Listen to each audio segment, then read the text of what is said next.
Nagsagawa kahapon ng consultative meeting ang Department of Social Welfare and Development o DSWD sa pangunguna ni Secretary Rex Gatchalian kasama ang mga kinatawan ng iba't ibang transport network companies. Layo ng naturang pagpupulong na iayos at kompletuhin ang listahan ng mga TNVS at delivery riders para sa isasagawang special payout sa Metro Manila.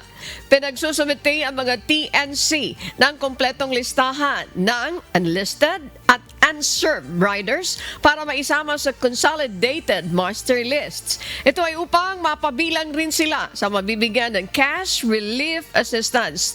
Target ng DSWD na makapamahagi ng tulong pinansyal sa maigit 208,000 riders, kabilang na ang 60,000 delivery riders at 48,000 ng mga TNVS riders o drivers sa pamamagitan naman ng special payout ngayong linggo.